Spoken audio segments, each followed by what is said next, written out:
Thanks for being in the right stream, because we're there now. I know, I'm like, woo! It's an exciting time.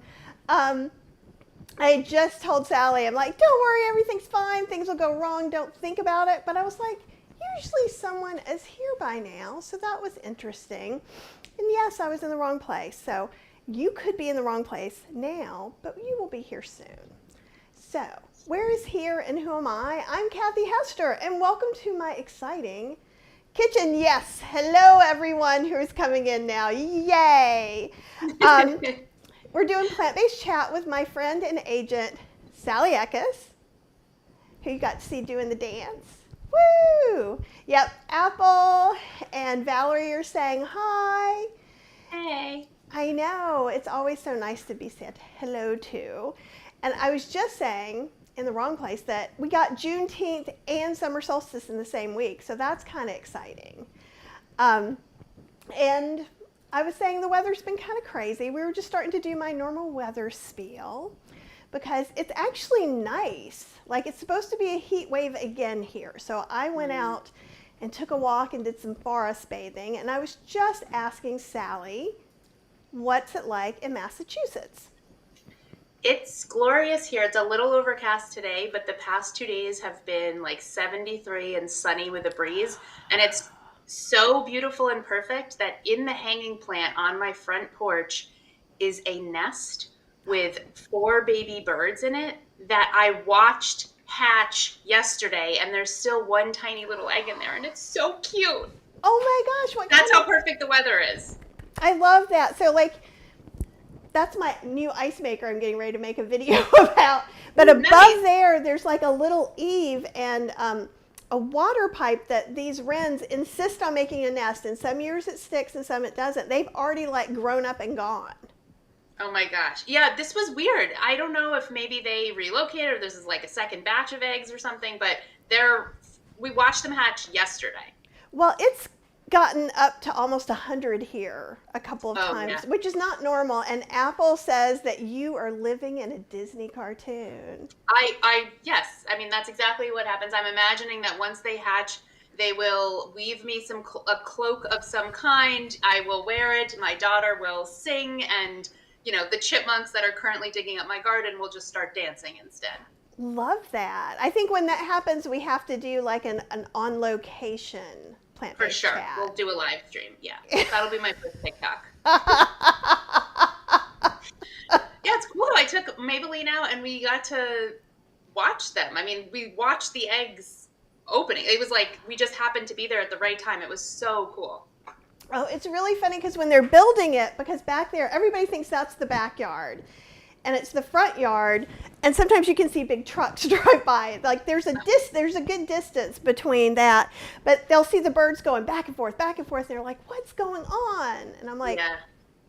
They're building that Get nest. action out there. And I keep saying I'm going to build like a little platform because it's like they super glued this one on. We had like this serious, like almost hurricane level winds a couple of days ago for like 2 hours randomly. So, and it's still there. Oh, and Linda Gressy says, hello, everyone. And we are glad that you are here. And you guys tell me where you are, how you're celebrating the summer solstice. If you are, or now that you know it's summer solstice, what you're going to do. There was supposed to be a big festival. Well, there was a big festival in Greensboro. And then we realized it said there were 4,000 people that were going to be there. And so then there were 3,998 people there. Yeah. Because I was like, I'm not quite ready for that much. Not quite ready. Excitement. Yeah, so I get that. Sally and I met, so it's kind of funny because it's the Ekus group now, and it used to be the Lisa Ekus group. And Lisa Ekus is Sally's boss, or mom boss, which I think That's is right. awesome. And so I got signed on with Lisa, like accidentally. The way Sally knows now, and you guys know that things just happen weird for me. Like I never do anything the right way. The traditional way, yeah. Thank you. I like that word, traditional. Because I think a traditional person doesn't wear graphic t-shirts when they interview people who are grown-ups. But I figure I'm 57 years old and I can wear whatever the heck I want to. That's right. And so that's kind of how I live my life. I made friends with Lisa, and she asked for my book at it was Food Blog South. And I thought she was just being nice because we had made friends. And so I gave her my book, and she's like, aren't you going to sign it? And I was like, oh, I feel all kinds of awkward. And I'm like, if you want me to, I'll sign it, right? Because I'm like, are you sure you want that? And then I was like, I'm never hearing from this woman again. And, I'll see her. And then she called me up, and we got to talking, and there was a book that was she's like, I've kept this book on my desk. And I was like, what? Because I didn't think any of that. So it's just very interesting that all that happened. And then Sally is also my agent, so I get all the agents. I'm greedy like that. We only dual rep certain special people. Oh, I didn't even know that. So Yeah. I am special. You are, yeah. I like that. I don't. Not me, so. I've been having a low week. I'll take that. I'll use that to boost me up. And so it's just very interesting. So the first time I met Sally, I was at a cookbook conference and got food poisoning. And I'm not good about throwing up. Is anybody good about throwing up? Nobody needs to answer that, but rhetorically speaking. Cheryl goes, my stomach hurts, she goes to the bathroom, she throws up, and then she's an okay person. I have to love an efficient vomit, yeah. No, but I have to cry, and I'm like, no, I'm gonna die. I feel out of control. It's like it hits that control portion of me. Yes. One of the things that we bond over. Exactly. And so we're in this kind of older, not glossy hotel, and it's around flu season, and I have always been a germaphobe around flu season, and I'm trying to throw up beets, and she was like, get closer to the toilet. And I'm like, no, because I'm like, tears are streaming down my throat. That was the first big sick she had to deal with me. She had to get a bunch of towels that she's exchanging. It looks like she's killed someone in there. Oh my God. Yeah. I don't really remember this part. What, you didn't get to see any of that? Then the next day, I think you brought me some water and some crackers or something and checked in on me. I'm like, how sweet. And then I was kind of embarrassed too because I never get sick like that. I mean, Cheryl and I have been together now 16 years, and I've been sick like that 2 times. Mm-hmm. But you were just so sweet and so helpful, and we hung out, and you gave me all the goss on everyone, which it was not big gossip. She's like, do you know that person? They have really good stories. You should talk to them. I don't remember this at all. Oh yeah, I love it. And see, I remember the weirdest, most random things too. So then I fast forward, so we definitely liked each other, but we didn't know a lot about each other. And then we went to Eat Right Retreat in Chicago. Yeah. Yes. And that was our big bonding. And there was that whole conference is big bonding because you sit in this gorgeous room with just the people, 30, 40 people, and it's big bonding.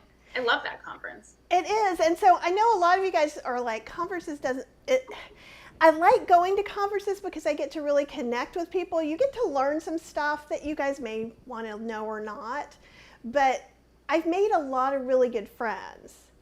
And I always end up having a conference person, usually. And I think you were like a conference wife, and then there was Laura was a conference wife because gay marriage passed while we were there. So she was like, I'm your blogger wife. And she was trying to get everyone to give us presents. She's like...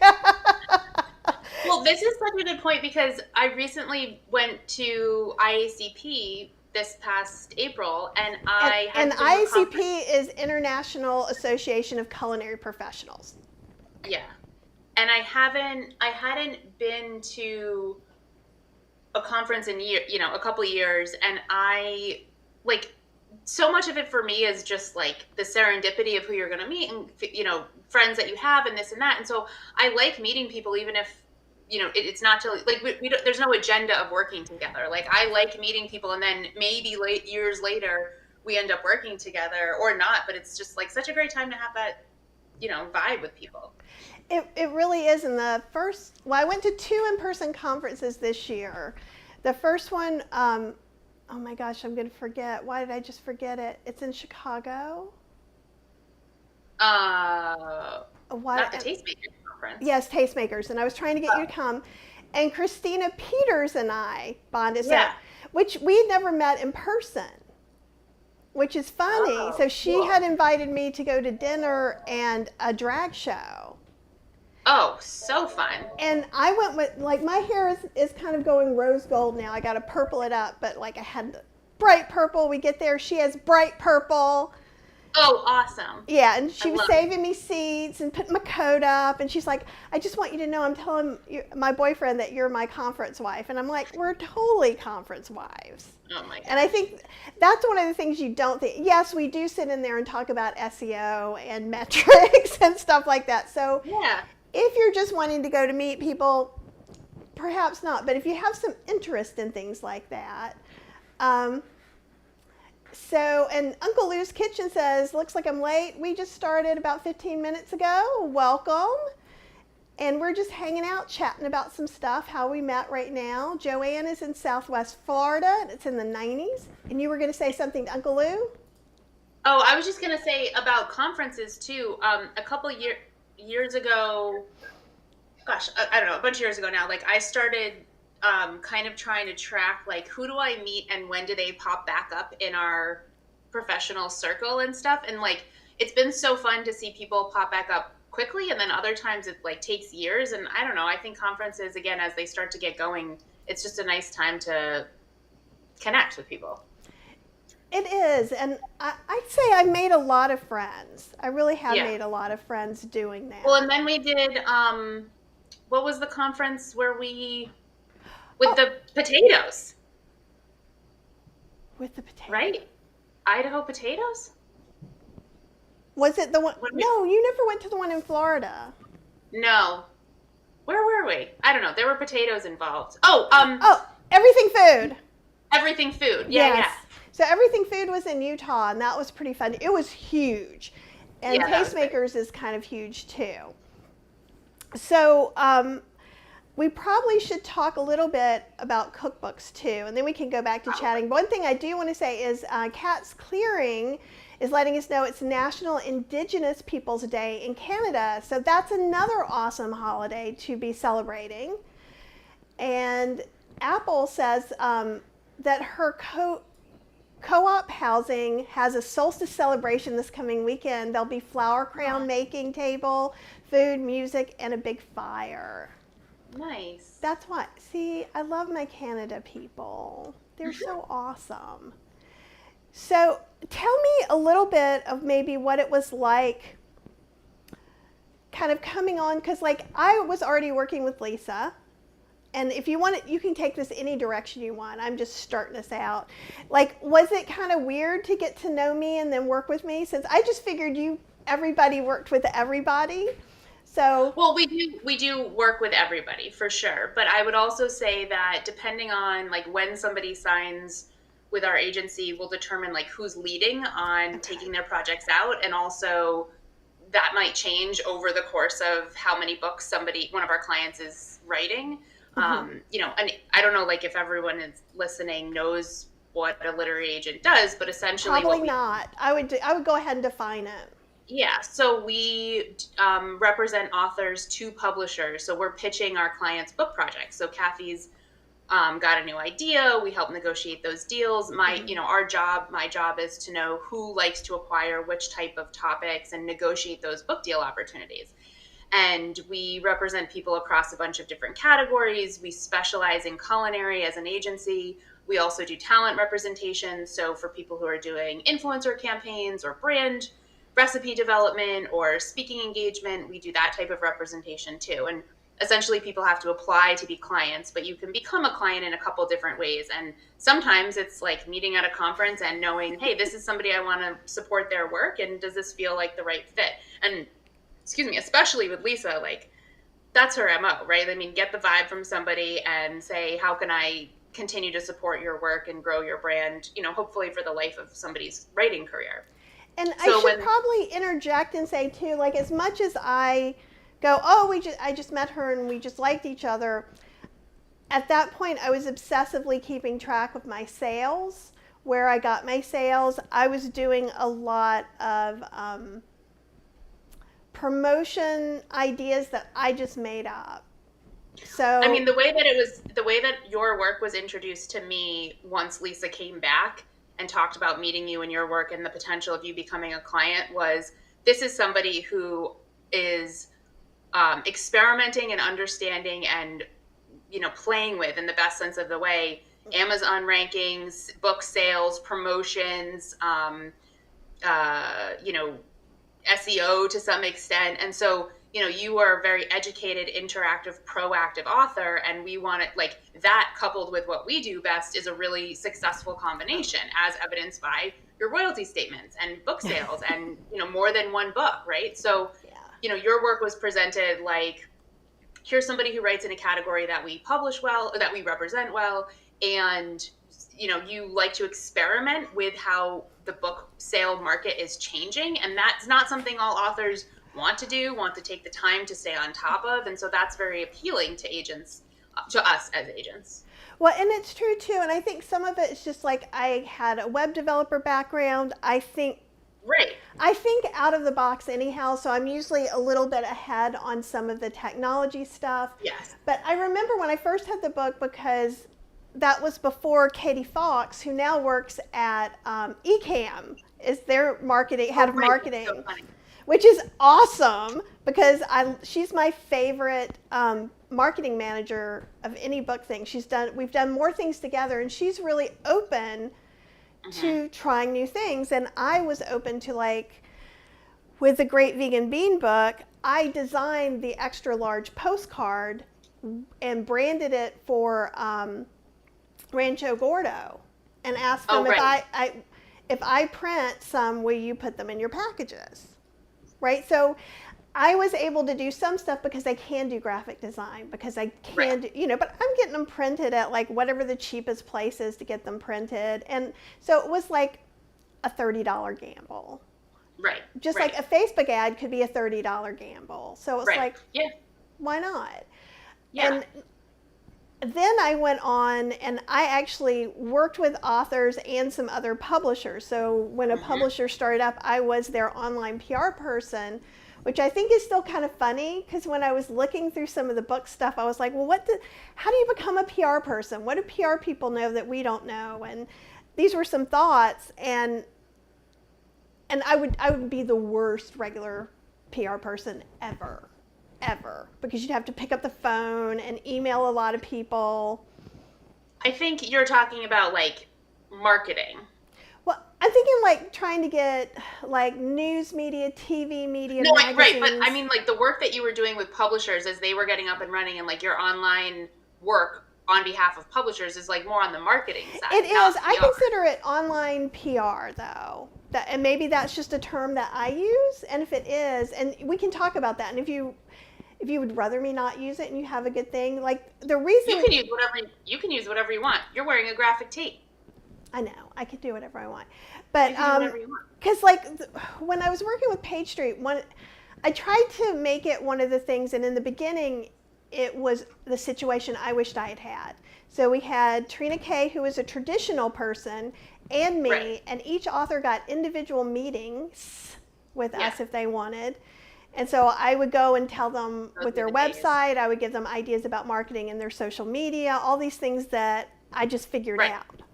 So right there, that's marketing, like you just said. And see, so we come into this all the time, because in the like workshop and course, I like go through the differences between marketing and PR, because sometimes they're the same person at a publishing house. All the time it's like the same department, but hopefully there's two different people, because it is two different skill sets. Like Trina's going to be pitching traditional media outlets. You're not going to be calling the Today Show, the local newspaper, but you are going to help people with their SEO ranking, with, reviews, making sure websites coded correctly, up to date, where and how everything is communicated online. Like, that's the marketing component. Any postcards, that's marketing. Well, and the overlap for me is that at that point there were several different larger websites. I was getting sample recipes up, links to people's to buy stuff. Yeah. I was also organizing blog tours, so then I was like talking to bloggers, which I don't do anymore. That's more PR, yeah. Yeah, so I think kind of whatever I was doing is a thing that's not normally done, period. I think we should call it puppeteering. I can kind of see you like, yeah. Somewhere between like the P of PR and the marketing is puppeteering. I could see that. Manipulation for the power of good for all. Ooh, I also like that. Because I am like, yeah, no, I could see that. And so like what I got, it was very interesting for me because I got to see some people who were just like, I'm not doing anything. Right. Which was very strange to me because I was like, why won't you pay for this thing? And then finally I got to where I understood to ask a few things. Now, like what? Like pay for my postcards. Postcards. Lisa was always trying to get me everything. I just loved having a meeting with Lisa. Well, that's what an agent does. Yeah. I know, but it's always funny to me. And like I would make the agenda, which is funny because I am the loosey-goosey, non-traditional, non-businessy person. But I know if I had this agenda, then Lisa would go down and ask all my questions. Mm-hmm. And so the first we get on the phone, oh, Lisa, this is an amazing agenda. You really thought this out. So the first thing she's like, nope, that was Kathy. And I'm kind of like, no, don't tell anyone. Mm-hmm. Let them just think that I'm just the happy T-shirt wearing person. Yeah. Now, we do have a cookbook question. And, before we do that, let's see. Apple says, I've got a few books knocking around in my head. I never get around to actually writing them. That is the thing, and we can talk about that. Uncle Lou's Kitchen says, having a cookbook is the end game for me, but the question is, when would it be ready to see organic growth? My channel has 5.5 thousand subscribers. Should I wait for it to be bigger? And I believe that would be a YouTube, since he's commented on YouTube. There's another part. By that I mean, would you wait to have a bigger crowd, or would you launch it either way and let the pros take care of marketing it? I think I'm going to have a lot to say about that. Yeah. But please.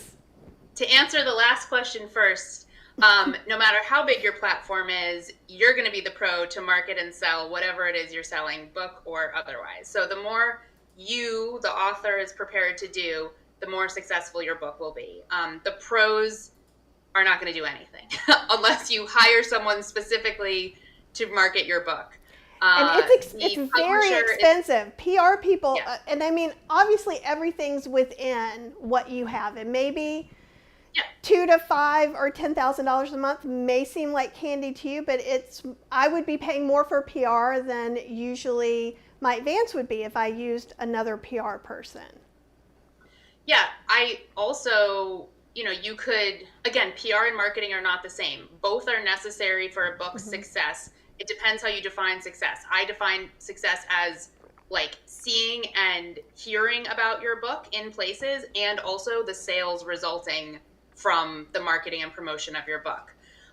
In terms of like platform size or your audience or your engagement, all of that, the bigger the following or subscriber base, the better. However, everyone starts somewhere. Our agency, works with a lot of smaller to medium-sized platform authors. 5,000 is not nothing, but if it can grow a little bit while you're working on the proposal and it's at 10 by the time the proposal's ready, that's great. I wouldn't not work on a proposal, which is the document you need to pitch your idea to an agent and then a publisher. I wouldn't hold off on starting to work on a proposal until your audience size is at a certain number, because the proposal process itself can take quite a while. Kathy wouldn't know that, though, because she's not really had to do many proposals, which is a complete outlier, and I shouldn't have even said that out loud. It's okay, But and generally, I do tell people that because like in the yeah, beginning, people would ask me about writing a proposal, or yeah. how I got this book, like what I did, and I would be like, I don't know, and they thought I was being So rude. so not all books are sold on proposals, but the majority are. And if you want to traditionally publish and you want a really good book deal, you need to write a really good proposal. And Kathy, I'm sure you have access to some sort of chat and can put proposal guidelines in there. I'll come back and actually, if you go to ekusgroup.com, where is it up in the top menu? Because they can see If you go ekusgroup.com. to ekusgroup.com/submission dash requirements, that's where you'll see them. Submission dash requirements. And I'll go back and I'll put this on the YouTube channel too, Okay, cool. Great. so that people can get So to it. this is like really comprehensive book proposal guidelines. It walks you through everything you need to put in this document. We have a course about it if you want to get like super nerdy, but this list of guidelines will help you like eventually take that idea that's in your head and put it down on paper. And I would recommend not starting like on page 1 of the proposal, because if anyone is like me, I like to cross things off a to-do list. Like I put things on my to-do list that I've already done that day so I can cross them off. And so if you're like, I've had an idea for a book for a while, I don't know where to begin, take your bio, which you know you have somewhere, and copy and paste it into a new document that's your proposal. And then you feel like you've started something because you've already have your bio somewhere, I'm hoping. If you're out there in the world doing stuff, it's up to date. Copy and paste your bio because that's one of the parts of the book proposal. And then you've already got one part started. And now your book proposal is like off and begun. I like that. And Uncle Lou's Kitchen, and actually I want to ask you a question, Uncle Lou, and I'm going to read your stuff too. Are you looking to publish with a traditional publisher, or to self-publish is going to be a big question too? And he says, thanks for asking, and tell me too if I've got the wrong pronouns, because from Uncle Lou's I'm getting he, but if I'm wrong, correct me and I'll update myself. And it says, haha, marketing a YouTube channel is a full-time job in itself. And it is, and we can kind of talk about this because Sally knows that because Lydia was saying, Kathy, are you coming out with a new cookbook with like the fingers crossed? And yes, I am. And Sally, I think, so Sally's like, you haven't told me yet. So it's not the first one we've talked about, it's another one. So I'm doing a lot with the Ninja Creamy, which I'm obsessed with. And it's perfect for whole food plant-based ice cream because have you ever frozen like date oat ice cream and then so like in a regular ice cream maker and then you freeze it in the thing and you're like trying to get it out because it's going to freeze hard as a rock. Well, this you do the opposite. You freeze the mix and then it's like a Paco jet. And so it shaves it all the way down. So it's basically a home use Paco jet. Paco jet is the cheap one is $4,000. The regular one is $10,000. And this is the first one that's been like this. So and I'll show you just real quick, just so you're like, whoa. Because it's always here. So there's a little guy here, and this blade, it hooks into this blade and it goes down. And there's a pint that goes in here. So it shaves it. If you've ever had like a fancy mousse or ice cream in like a Michelin star restaurant, it was done on a Paco jet, most likely. I'm having counter clutter anxiety right now, but also deep envy for whatever that is. You're gonna want it, trust me. Oh, I do want it. I just made, I think, and I've got some pictures. We can talk. I figured we'd talk about this because I'm obsessed about it. So the goal is right now I'm going to be doing an ebook that's going to be done before the end of the month or the first week of July, and it's going to have 25 to 30 recipes. I have 15 pints frozen in my freezer right now, and I have, I think, 6 or 7 already up on the tester site. So I'm thinking I might do part 1. Maybe in July I'll do a part 2, and then turn it into a print-on-demand paperback. Nice. That. Wait, is it Dr. Lou? What is it? Uncle Lou. He hasn't said anything Uncle else. Lou? Does he want to, or they want to custom publish, or? Hasn't answered yet. So okay. I will for sure tell you.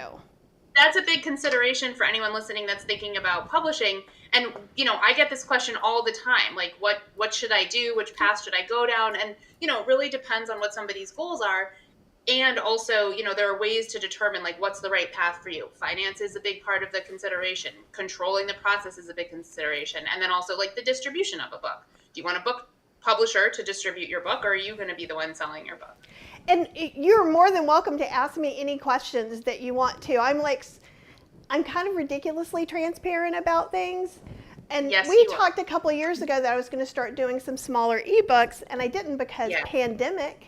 And I do have like half of my Staples book done. I even had some of it in testing. And there's two great courses for self-publishing. One is Jason Jason Logsdon. Logsdon, and I just forgot the other person. Self-publishing. The other person. Is it Lori? Yes, No, yes. Lori Rice for photography. Yeah. Yeah, and she's awesome. So her stuff is both of them are very detailed, and I actually have both of those courses, and I think they're amazing. With that said, I haven't completed to doing the paperback because I'm trying to decide for me, the creamy, it's summer, it needs to get out. This is not something that I want to show. Now, if I write 2 books and somebody wants to buy it from me, that's a different conversation, is the way I'm seeing it. I doubt they will. It depends on if the Ninja Creamy becomes the next Instant Pot, someone would. Right now, I'm one of the few vegan bloggers talking about it. But the Ninja Creamy is specifically for ice cream? Right. Okay. So different than an Instant Pot, because an Instant Pot you can do a lot more than like one category of food in. Yes Right? and no. Like, here's the thing. You can like soups, sautés. Yeah, grains. it's not your whole kitchen. This is definitely a different thing. It's kind of like a regular blender versus a heated blender. Like to me, a heated blender, yes, you could take that to college and do all the things. What I do find, okay, this is why I feel passionately about the Ninja Creamy. One is it produces a better product for people who are doing special diets. So if you want to date sweeten it, like a lot of keto people actually are doing it. So there's a light ice cream. So if you're doing low to no sugar or low to no fat, it creates something creamy instead of necessarily icy. Okay. Yeah. Because cool. Otherwise, it's called the Ninja Icy. Right. Now, with that, you can do sorbets and things like that too. But so like I'm experimenting, and actually I think there's going to be, in the end, 10 different bases I'm doing. So I'm doing an oat base, a nut base, a coconut base, which may or may not be in this book, a sunflower base, a bean base, pumpkin base. Huh? What's a sunflower base? It would be sunflower milk that I would make. What about like a tofu base? Yep.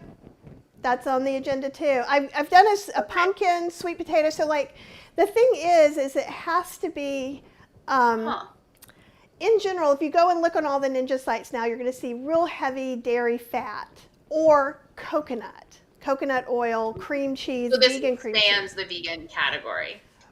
Right. It expands the vegan category. Also, like a lot of pints of vegan ice cream right now are $7.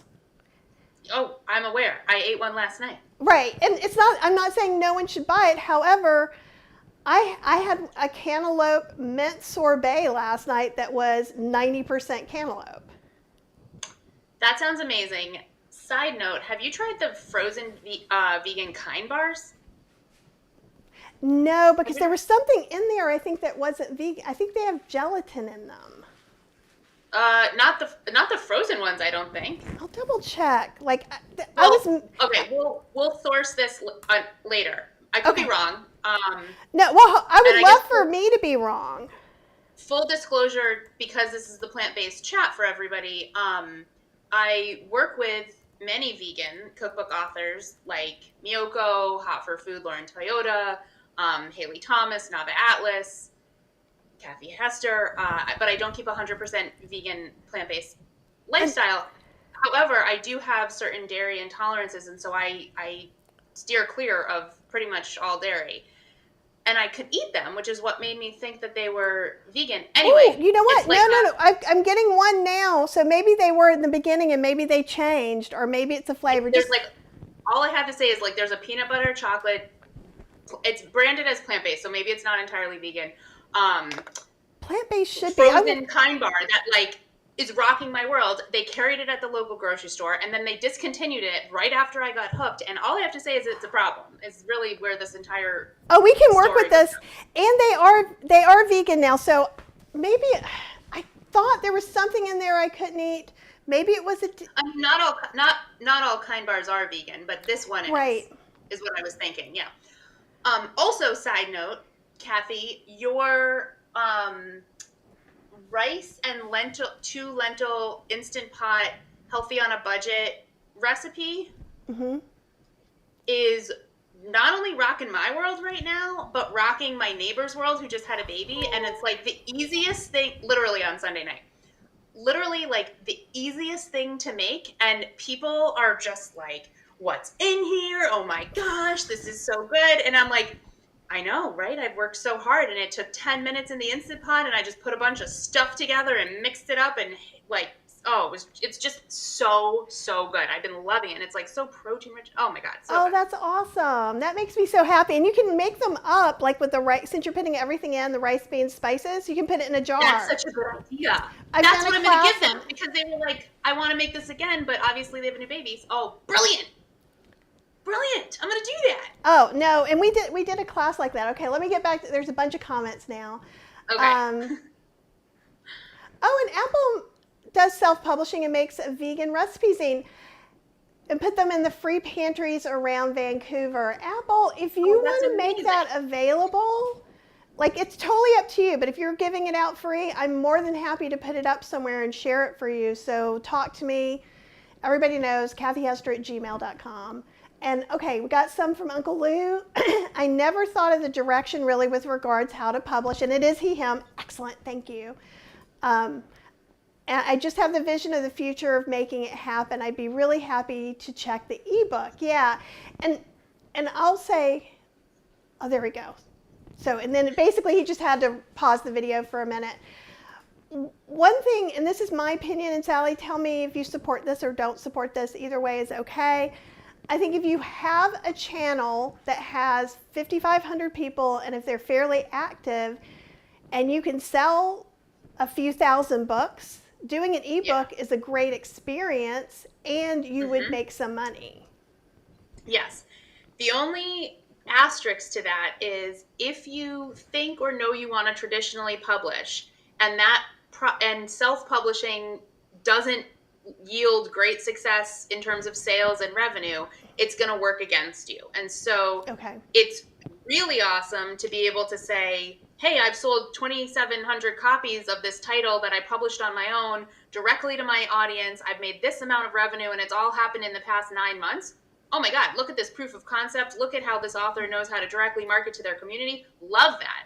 If you're like, I self-published a title and now I'm ready to traditionally publish, and you leave out of the proposal that you only sold 130 copies, I'm definitely going to ask, how did it sell? You're going to tell me, I'm going to be like, oh, that's not great, you know? But, and tell me if this is even, okay, this is what I would do, if this is right or wrong. If I, like, okay, let's say my Halloween ebook, because I did a Halloween totally ebook. Different. Because, and it is different go too, ahead. but let's just pretend that was my only book, my Halloween ebook, for a moment. And it didn't sell great because it's vegan and Halloween, and it's my obsession, and I love it, and the people who love it like it. I wouldn't mention it because I don't think that they're not, okay, a caveat. Totally. I do have mine on Amazon right now. So they would find it because they go and look for me, and they'd see all my other books, and they will see it. But like if I did it as a PDF that I was selling through Podia or Send Out, they wouldn't know if I didn't tell them. Right. So that's fine. I mean, the only time, like, put in the material in your proposal that's going to help make a case for why somebody would sign you and take on your project.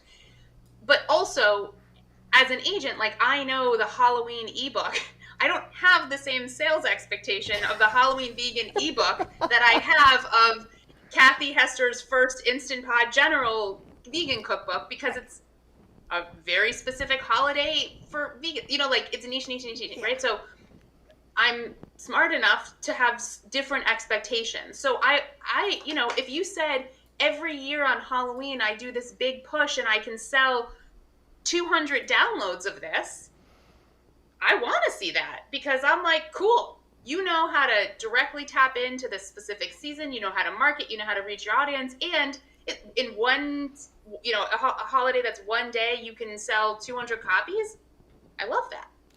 Right. And see, and for me, I go back and I do use it. So sometimes it just depends. Like, and I do this with my classes too. So I've been teaching online cooking classes for over 3 years now. So I have like over 60 classes, and my classes are 2 to 3 hours long.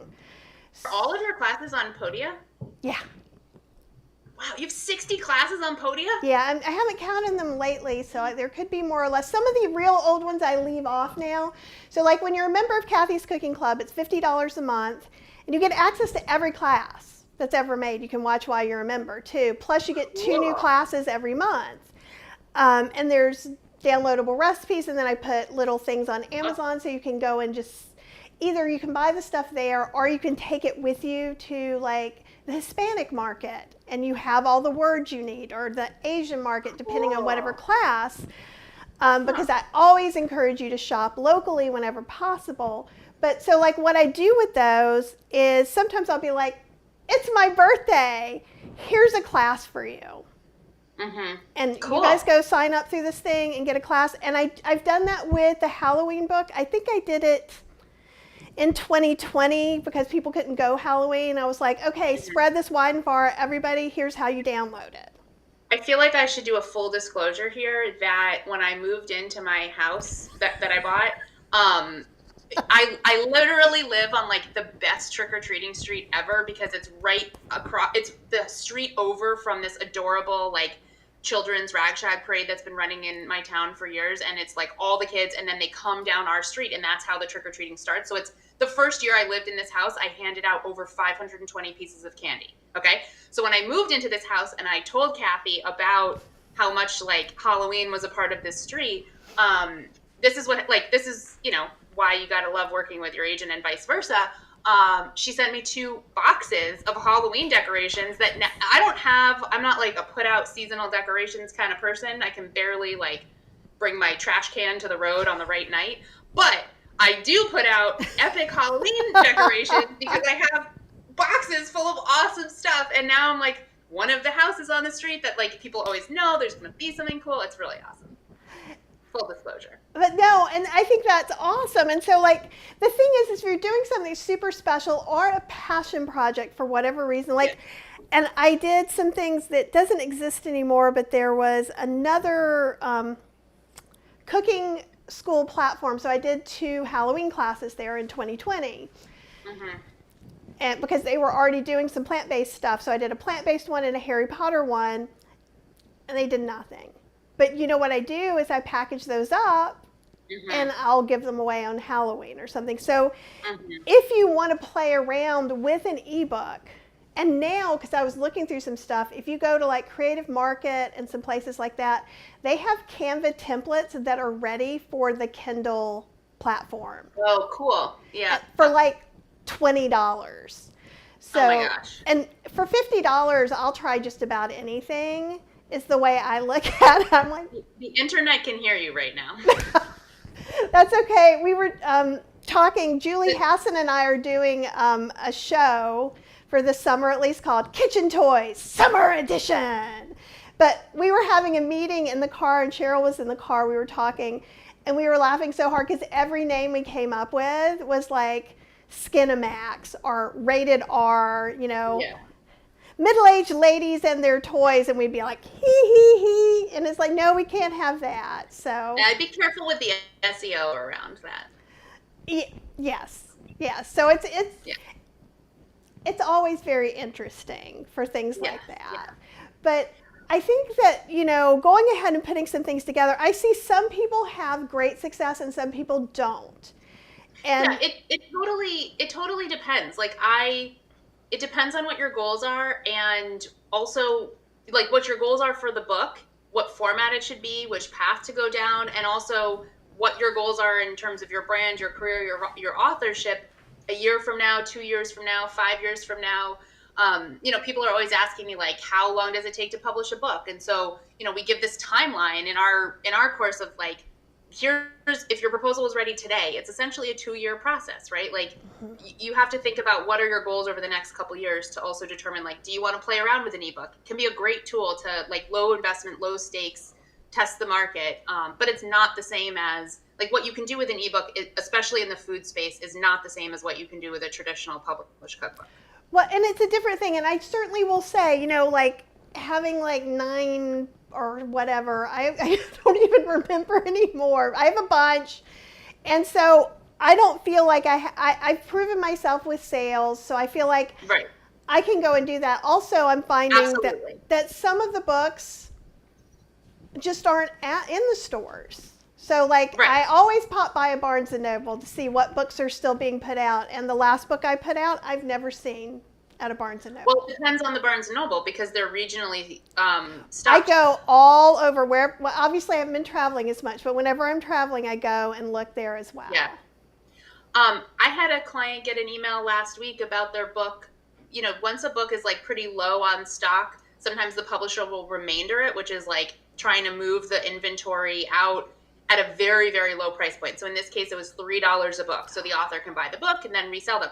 But they said in the email, this does not mean that we are putting the book out of print. And in fact, like, we're not sure what we're going to do with it is essentially what I'm reading as an agent, which is obviously completely unacceptable. And that's when I reply all and blah, blah, blah.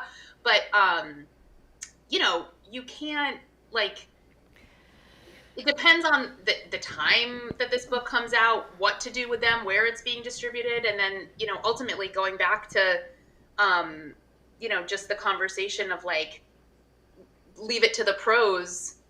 The more you're prepared to do as an author, whether you're self-publishing or traditionally publishing, whether it's an ebook or a printed book, no matter what, like you've got to be prepared to work the hardest to get your book out there and get sales under your belt, no matter what format it's in.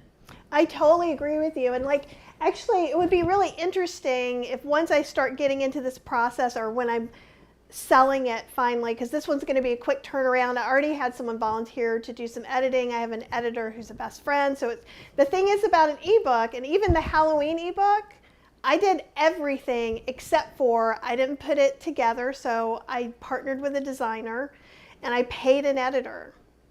Mm-hmm. So, I had a $500 investment in like a 25 recipe book. So the editing is going to be really important. I feel like for me, I photographed my books. So I feel like I haven't, and my photography gets better every time. So I feel like I have a better idea. Although every time I photograph a book, I'm like, why do I pick the subjects that I pick? Yeah. Also, not all publishers let authors photograph their own books. Right. I didn't from the beginning. We had to fight for that. And right. I took a class and wanted to really do it. And one of the things I like about being able to do that is then if it's like a multi-step or something that's hard to, like I did cashew cheese stuffed olives that were air fried. So that's such a multi-step process. Yeah. That I could have the olives, I could have the cheese sort of being and I could take that as one picture. Yeah. You have to have a publisher that's, open to process shots. So it all depends on with the book. Right. And I think you may have froze. Oh, there you go. You're back now. Say that last sentence again. Yeah. You're also catching up. Oh, Sally's gone for a second. She'll be back. So I'll read some comments. Apple's saying thoughts about audiobooks, so I'll wait till Sally gets back for that. Oh, and she's coming back right now. Here she is. I don't know. Sorry. It's the internet. We can't control the internet. I would love to control all the things, but that one is out of my control. So Apple is saying thoughts about audiobooks. For cookbooks? That was the whole question. Thoughts about audiobooks. Thoughts are rapidly growing industry, not a huge focus for the cookbook specific market, and totally worth dabbling and exploring in if you're going to start playing with, you know, forward thinking publishing spaces and content. I would absolutely dabble in audio. And it's very interesting too, because then I tend to think if you're going to do audiobooks, coming from me, then I might start with a podcast and see but this is very similar to my idea of a podcast because I think it's just easier visual. But again, my kitchen is set up like a studio. So right. your mileage, yeah, it depends on somebody's setup. Right, for sure. And Apple says, yeah, I suppose not too convenient with cookbooks, laugh out loud. That being said, I have a client who published a book that has a handful of recipes, but it's mostly a chronicle of it's called The Wellness Project, and she had the opportunity to the book itself was going to be translated into audio, and then I negotiated that she be the one to actually do the narration. Oh, nice. Not all authors want to do that. Some do. Totally depends. But so we did an audio book as an agency that specializes in culinary, but it's not the majority of what we do. That's awesome, though. It's interesting to think because there's so many different ways to put out information, content, books, and like even when you're talking about self-publishing, so there's the Kindle publishing part and Kindle Unlimited versus a PDF, and I've been doing some little looking into, and like right now I'm thinking, so none of this is in stone, even though it's on video. I will probably change my mind. But so I'm thinking of doing these two books. So the first book is going to have like probably 25 to 30 recipes. And then I'm thinking of doing another smaller book about the 10 bases, making that a Kindle Unlimited book, which would pick up on all the Ninja Creamy, people searching for Ninja Creamy stuff. And a lot of the recipes are just stolen, repeated recipes right now, except for Ninja's book. There's no proper ebooks or otherwise. And then that could kind of feed the two, right? And then if someone's pre-ordering the book, I'm thinking of giving them a download of that for free for pre-ordering. So there's like different ways you can think of things, or like the 3 outtake recipes, or another thing that I'm thinking of doing either as part of one of both of the books or a pre-order is a friend of mine's asked me to do short videos on all the questions she has on the Ninja, which is great. She's so like, how does the lid work? How far should this go? So I'm like, oh, that's easy. It won't take me long, but it's super important information. It'll be the difference between you having a really great first ice cream, right, or a confusing first ice cream. Yeah, that's so interesting. But like Kindle Unlimited, I haven't looked lately, but it used to be you'd have to have a book with them on Kindle for 3 months before you could sell it. Oh, interesting. Yeah, and that's why I'm thinking of doing something different for that than this. Now, it doesn't say you can't have, I could also probably do, instead of a whole food plant-based version, I could do a coconut milk version or a more mainstream version. And even with you going back saying they don't know what they're going to do with that cookbook, I think there's only one cookbook that's been turned back over to me, which was the outrageous oatmeals. Which they're still selling, and I got all that on Remainder. I think we're down to our last one because I've been selling them online. But now, me being me, I want to tweak all those anyhow. Yeah. So you would make a new book. But it is interesting, and I think it's gotten more complicated with the fact that going out of print doesn't mean the same thing that it used to. Or at least it doesn't to me. Maybe. Yeah, you need to make sure that it. Am I cutting in and out for you? Yeah, I think you need to. You are. I don't know if I'm cutting in and out for people, so I apologize if I am. But in your contract, there's language around what defines out of print, and so that's where there's a definition, and then there's also sort of like the social vernacular of like the book not being available, but it's technically still in print. Yeah, because I think I was expecting the ebook version to go away. Right. And I don't think there that's... needs to be a threshold of ebook sales that still constitutes out of print in order for the rights to be reverted back to the author. And that's interesting. And I think probably when I remember my first book was like in 2009 or 2010, and they were like, because I was like, well, what's going on with the ebook? This was when I was by Yeah. myself, and Yep. and I was a web developer, and I read Yep. ebooks. So they're like, oh, Yep. we don't do ebooks, and I'm like, no, that Yep. there needs to be something in the contract for Good for ebooks you. Yes, because exactly. they Yeah. would have just not had it. Yep. Yep. So, That's exactly what you should have done. and having an agent makes things a lot easier. So even though I'm trying some different things, it doesn't mean that I don't love them at all. So know that too. It's just I've always experimented with these different things and how things are going.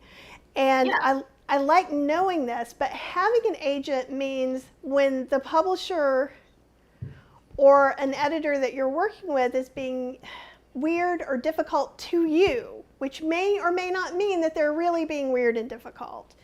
Though in a couple of cases, I would say yes. Like I finally, and I'm an easy client. I don't go talk to them about this, talk to them about that.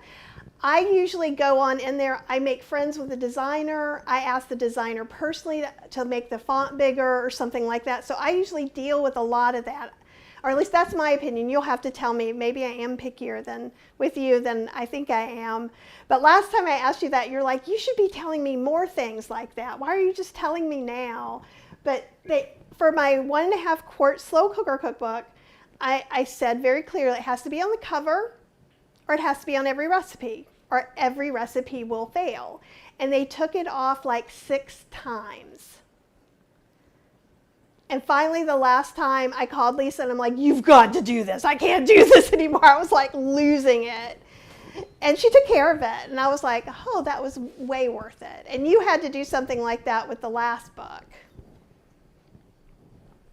Oh, and I think Yeah. I mean, an agent is your advocate, whether it's like an in the moment situation with your publisher or down the road, or you're doing something on your own and you want some career advice. I mean, we're here in your corner, essentially.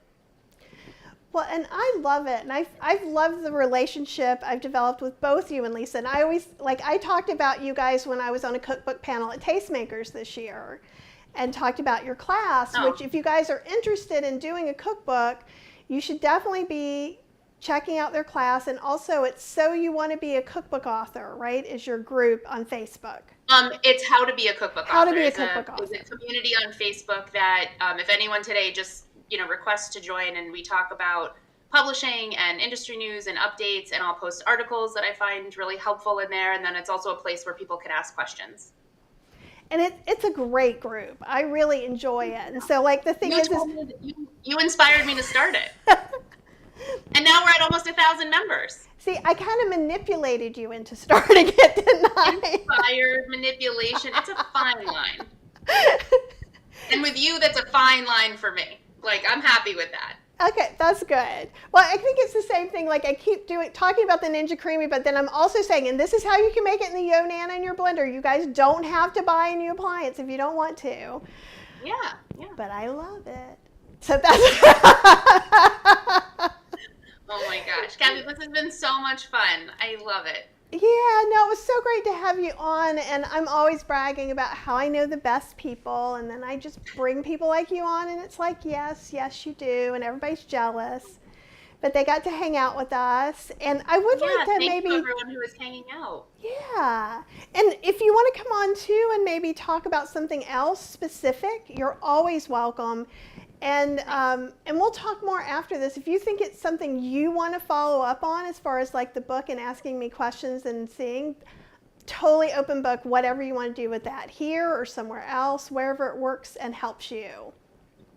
But you guys, Sally's awesome, Lisa's awesome, and I can't wait till I finally get to go up and have vacation time with you guys again. Yeah, we have a culinary inspired Airbnb. If anyone needs or wants a place to tuck away to do recipe development and testing, please come visit. And in the meantime, follow us on social at Ekus Group, and obviously just like my name too, because I love connecting with people as I, dabble in different places. I'm excited to keep these conversations going.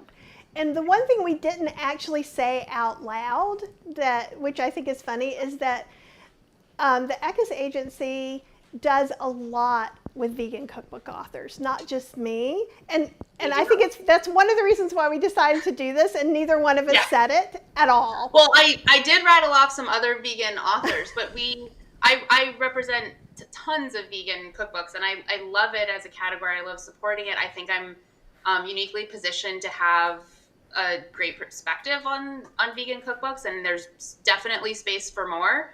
I'm in talks with a major cookbook publisher right now on a topic that is specifically vegan that they are looking for an author on. And it's like, yes, more. This is the future. This is the now, for sure. It's also the future, and I like to be a part of it. And you're very helpful with things. And also, you pointed me to the best, like, chickpea tofu when we came on vacation, too. Oh my gosh, yeah. That restaurant has since closed. Oh no, because I was going to ask you the name of it. And so you guys are in what? Not because of the pandemic, for a variety of reasons. So the chickpea tofu will continue on in other ways. I have a class on making homemade tofu and chickpea tofu. What, Kathy? Have I not taken this class? Oh my gosh. I probably just don't want to bombard you with emails. So when we finish here, you'll still be on, so we can talk about that. And if you want some classes or you want access to my classes, I'll throw that in the YouTube show notes too. Okay, awesome. Well, yeah, everybody always gets a little Kathy's Cooking Club. And actually, the end of this week, you'll be interested in this. I'm filming for the class I'm doing live. I'm going to do gluten-free wonton wrappers. Oh, and we're doing an all wonton wrapper class. Oh my gosh. Yes, I do want in on that, please. And I made gluten-free homemade pasta, like fettuccine, fettuccine I think is what I made. Ooh. And I made that week, I made it 8 times. I always do gluten and gluten-free options, but like my shoulders were so sore. I noticed you had pasta shoulders today. Like, yeah. That's awesome. And Lydia said when I got an audiobook with recipes, the recipes were on a separate PDF, and that's a good point. Yep. And Apple's interested in books exploring the relationship between veganism and social justice, and that lights her up. So that's something good too. There's no one way to write a cookbook or write your book. And your book may or may not be a cookbook.